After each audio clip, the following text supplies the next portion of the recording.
Hello everyone, welcome back to the channel where today I am back on the War Thunder 1.87 dev server and I'm going to be taking a look at 3 of the brand new tier 5 premiums, these ones being for France, Germany and Japan, starting off with the brand new Israeli Vautour 2A. Now this aircraft is a tier 5 French aircraft, it is at a rating of 9.0, same as the standard Vautour.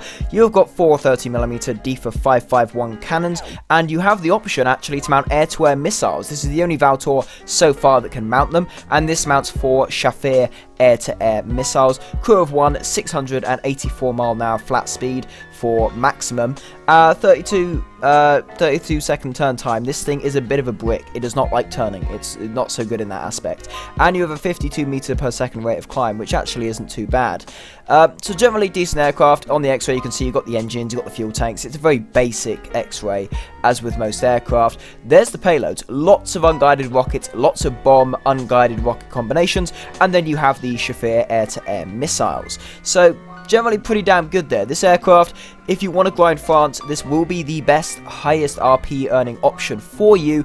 The only thing that puts me off a little bit is the you know, it flies like a brick. It's not so maneuverable. And as you saw there, it does also have a second skin, another Israeli one with a slightly different camouflage. Now, as you can see, here's the Shafir missile. Generally, it's a fairly maneuverable missile, actually. I think it's a bit more it has the same G limit as the AIM-9B, but I think it's a tiny bit more maneuverable from what I've experienced with it. But generally, as you can see, it does turn like a brick, and you do find that when you are turning, it will sort of roll side to side if you're in a sort of high angle turn. So that can be something that I've noticed, but generally it can be okay at times. The speed can be good. In a down tier, the speed of this aircraft can really help. The acceleration is pretty damn good for it. But obviously in an up tier, you're going to be facing MiG-19s, MiG-19S, MiG-19PT, possibly now, depending on its final rating after the update drops, the T2 as well. So you're going to be facing things that you simply cannot escape, and they are more maneuverable. So that could be a problem for this aircraft. But nonetheless, that is the new French Tier 5 Premium. It is the aircraft that, if you want to grind the French, is your best bet to get to the top the fastest. So there it is, take from that what you will. It is Israeli, I generally like Israeli stuff, but at least for now, I'm not going to be getting this aircraft. Although once the update drops, I might get it on a rent, on a test drive, and see, get a few games in it and make a video. So this is the German option, the Seahawk Mark 100. Of course, Seahawk's brand new, this update for the British. This is the German offering. The only major difference, this has a taller rudder fin. General stats to this aircraft, it is again a tier 5. This sits at a rating of 8.3, a bit higher than I would have liked this aircraft to be at. 4 20mm Hispano Mark 5 cannons. You also have the option, as well as unguided payloads, to mount 2 AIM-9B sidewinders. The payloads you can see mounted now. You have a little bit of armor, bulletproof glass, 580 mph top speed at sea level, 26 second turn time, and 32 m/s of climb rate. As you can see, unguided payloads, bombs, rockets, bomb rocket combinations, all unguided, and then the options for the sidewinders, and there's 2,000 pounds of overall payload with 4 500-pound bombs. But anyway, in the test drive, even though there's nothing to shoot at, in the German aviation test drive, I am going to take the AIM-9Bs, and as you can see, there's some bombs, some RP3s. Personally, I would use the higher pen armor-piercing rockets in Tank RB. That's what I would use this aircraft for. It's more of a close air support aircraft, although without any payload, it could offer as being a rather good fighter. Of course, with the missiles on, it does make the aircraft a bit less maneuverable, but nonetheless, at a rating of 8.3, if you do get a down-tier game, which is well within the possibilities, and you have the AIM-9B, you know, bombers could be taken down very easily. They're not so. Most bombers are not so maneuverable, so you could actually use them to do some bomber hunting. This aircraft, though, personally, looking at the performance and looking at the acceleration especially, I would have much preferred this at a rating of probably around 7.7. That's why I think this could have really been quite good, but unfortunately that's not the rating that this thing is at. Now, the maneuverability, I'd say it's fairly good to report back that it is actually decently maneuverable. The maneuverability is nice, and one thing I didn't realize also is air brakes. This has massive air brakes, so you know, especially in tank games, that's useful. Higher tier tank games, you've got the armor piercing rockets. You really want to be hitting the top of an enemy tank just to get maximum pen through the top, kill the crew. So the air brakes really help with that. You can dive directly down, keep the air brakes open so you don't overload the aircraft, and then you can just pull out nice and easily. And I did that a few times with the British one when I was using the Challenger 2, and it actually worked out quite well. Now, as I mentioned, the only difference between the British version of the Seahawk and this version is that this has a taller rudder. I cannot actually think of any reason why the Germans would do this. It's as far as I can tell, the only difference. All I can think of is improved stability. But other than that, I really can't think of anything. This is, of course, a carrier-based aircraft as well. You can see the arrestor hook just underneath the rudder, actually, at the back, sort of sticking out.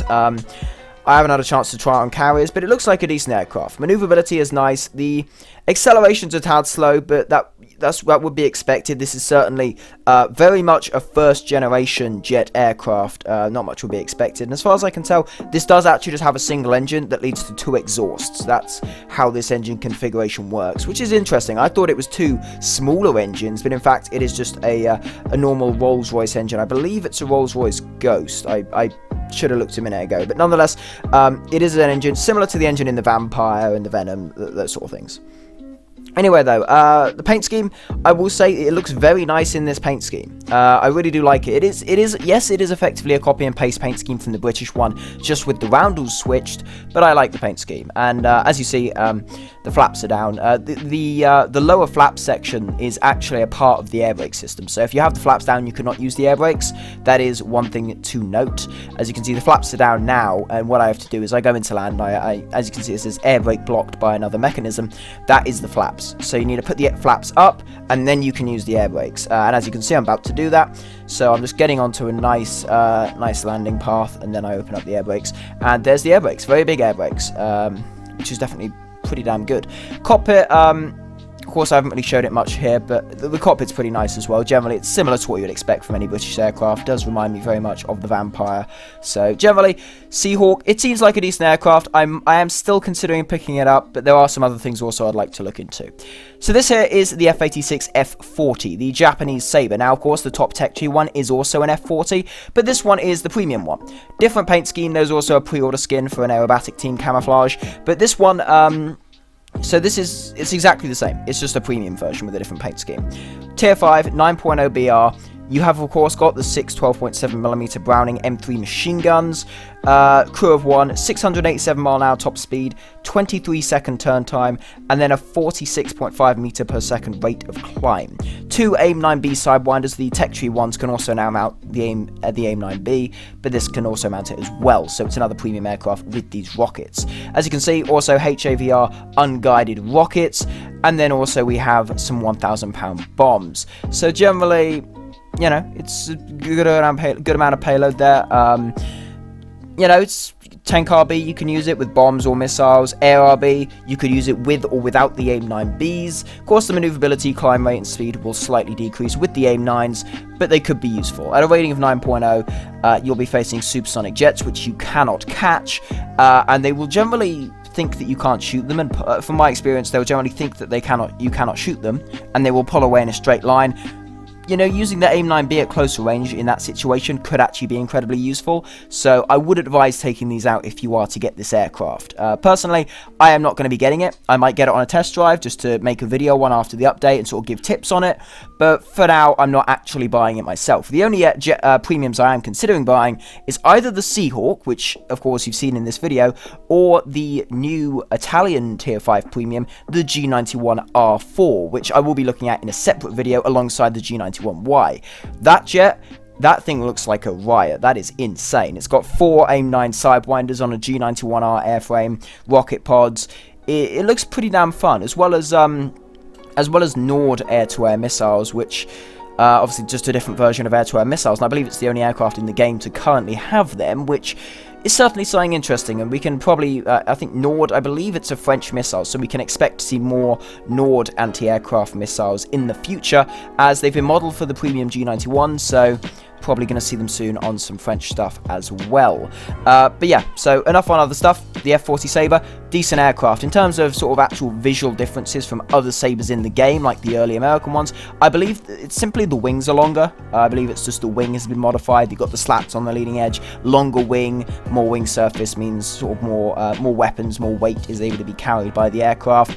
I believe that's the only difference. But nonetheless, it is a decent aircraft. The pre-order skin looks quite nice, so if you are going to get it, you might as well pre-order it now that it's been seen on the dev server. We already know that the F40 is still despite the addition of Tier 6, one of the best aircraft in the game. So I think this is certainly well worth the purchase. I would say out of the premiums we've looked at today, if you're just looking for a Tier 5 premium for whatever reason, this one would be the best one to go with. It's a very good, very capable fighter. Personally, I haven't flown the F40, but I've flown the F2 a lot. This is better than the F2 from what I've heard.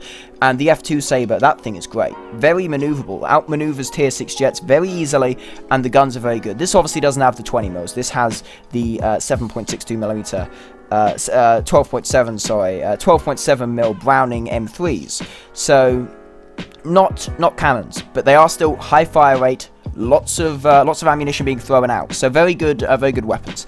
Generally, though, you know, this is the one I would personally go for if I was told, hey, pick one of these, have some fun with it. This is what I would go for.